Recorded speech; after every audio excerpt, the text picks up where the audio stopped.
Hi, this is Diana with Metal Life. Hi, this is Bo Brinkman calling you at 8 after 3. Hi, Bo. How are you doing tonight? Good. Well, thank you so much for doing the interview with me. I appreciate it. I really, really enjoyed Last Man Club. This movie was wonderful. Oh, thank you so much. Thank you. Yeah, not a problem. So we'll start right off with so obviously you're familiar, of course, with the actual Last Man Club. So how did you come about with this full-length movie from that? Well, it's funny. It started out, it was, I wrote the script a long time ago. My father was a World War II veteran, and he had just died, and it was in 95, and I kicked around a few ideas. I wanted to write something about our greatest generation, about our World War II veterans. And so it was about a year after my dad died. I was in New York City, and I was at a red light in the back of the cab, and a 1965 Dodge Start pulled up with four guys, old guys in the World War II reunion uniforms. And there was a plastic American flag stuck in the dashboard, and they all had beers in their hands. Well, I just thought that was hilarious. They were like partying. Right. And I got a lump in my throat looking at them, and I was like, I've got to write a story about those guys, using this big theme of the greatest generation, our World War II veterans. And then the very next morning in the New York Times, there was an article about Last Man Club, and it was in this case, it was a World War I veteran, and it was a very poignant picture of him sitting in a wheelchair, and he had a flag. He had a bottle of cognac in his lap, encased in wood and glass, and he had an American flag in his other arm. And he was in a wheelchair, and he said, "Well, I lived long enough to win. I lived long enough to win the bottle, but now I'm too damn old to drink it." He was like in his 90s. So, that's what kicked off the idea, and then I decided it was going to be a road movie, and during their travels, during that trip, they all find their manhood again because it's been taken from them in various situations. Because even at the time that I wrote it in the late 90s, early 00s, I could see where a lot of our veterans were, older people were kind of swept under the rug by a new society. They were, their stories were, in some cases, their stories weren't being told and or listened to, and they started to suffer, from old age and Alzheimer's and different ailments, and they before all the Private Ryan stuff, they were kind of, it was a war that was largely forgotten in a sense. Mm-hmm. Saving Private Ryan kind of kicked everything off again. And then not too long after that, the memorial, Second World War II memorial was built. If you think about that, it's the only memorial that, we have Civil War and World War I and Korea and Vietnam, and no one got around to ever making a memorial for World War II in Washington and the Mall. I mean, it's crazy, but, Wow. The greatest generation, they were too busy at the time rebuilding America and making, and out there raising families and, inventing businesses. They didn't have time to build a memorial for themselves, I guess. Right. Well, when someone sits down and watches your movie, what's the most important aspect or idea that you want them to walk away with from watching your movie? Mainly just respect for what our grandparents and parents did, not just for the veterans, but also for that generation. They were, most of them were Depression era kids, and then they went off and fought a war, and they came back and reshaped America. Right. to what it is today. So, you know, I think the main thing is and what I wrote it for is out of respect, and we've screened for younger people. We screened several months ago for a group of UCLA students, and I didn't have much faith in it. I was thinking, these kids aren't going to get this. They're not going to care about this. And all the girls were crying at the end of the movie. No. And Right. they said, we talked to them. They said, it made me think about my grandparents. It made me think about my grandfather. He was in World War II. So it did make an impact, and I wanted my movie to make an impact and make people think, and just make at least pause in our fast mobile society. Mm-hmm. Pause for a minute and think about just think about our guys, our grandfathers and our fathers. Yeah, absolutely, and that definitely comes out in the film. So with everything that you did with the film and all the time and effort that you all put into it, what would you say is the most challenging aspect of directing this movie?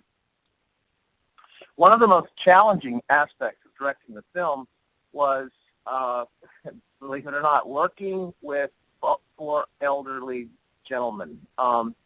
Really? Yeah, it was challenging because they don't have the stamina that they did when they were young men or middle-aged guys. They petered out quick. Those 10 and 12-hour days, it was very difficult for them. I tried to,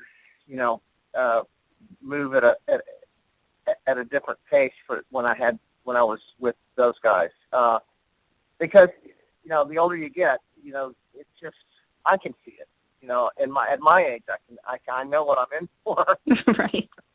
I mean, they would struggle with lines and stuff, when they got tired. And they would know it. It was just they'd get tired. So that was difficult. Another challenge was our car. We had we had this car that I fell in love with, and it was a 57 Ford, a Ford Falcon. Anyway, it was a really cool car, and but we couldn't find a substitute. We couldn't find another picture car. So we ended up having to paint that car like 9 or 10 times.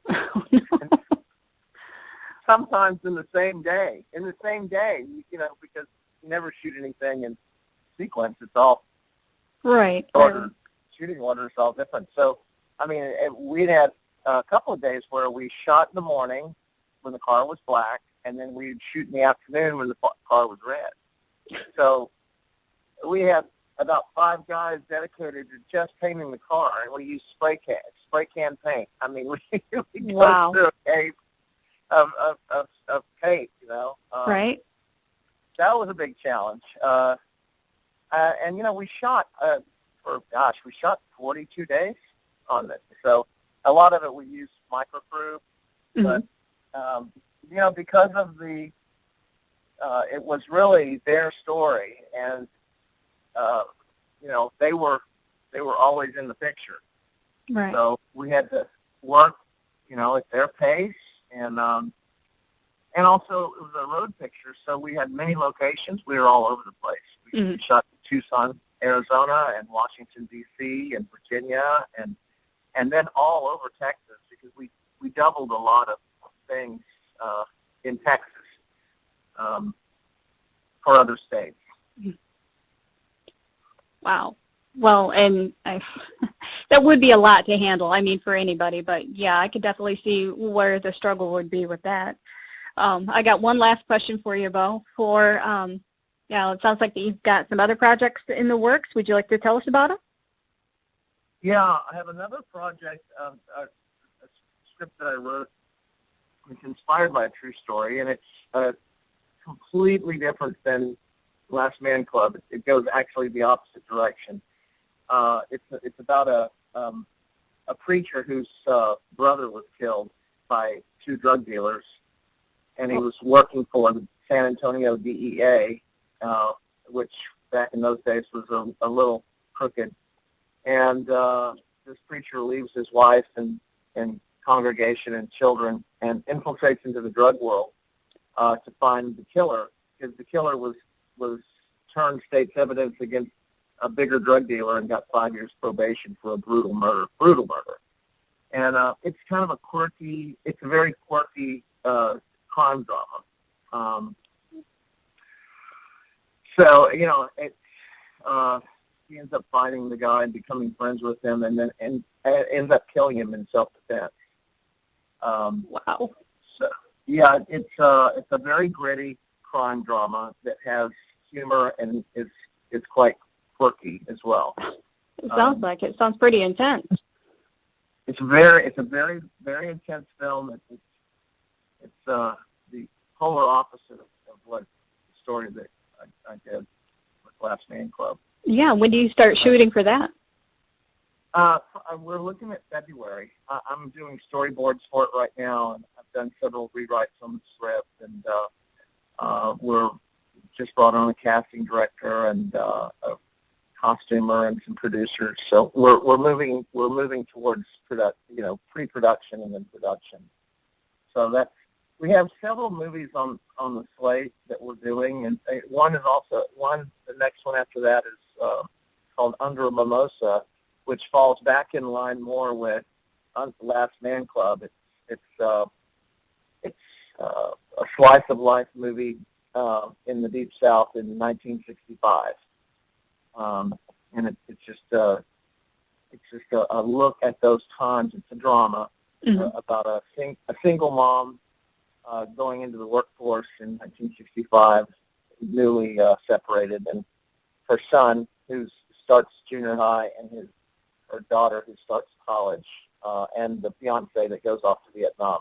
So it's a whole look at it's just an oyster. I mean, it's about the civil rights, and it's about Vietnam, and it's about the FGS in college at the time, and it's kind of a loss of innocence movie. It's about the loss of innocence. Gotcha. Well, not only for the child, the 12-year-old, but also for the whole nation. that's amazing. Do you have? Are you able to release the titles for these movies yet? Yeah, that one I just told you about is called Under a Mimosa. Okay. It's actually, I think it's probably my favorite script ever. I wrote it years ago.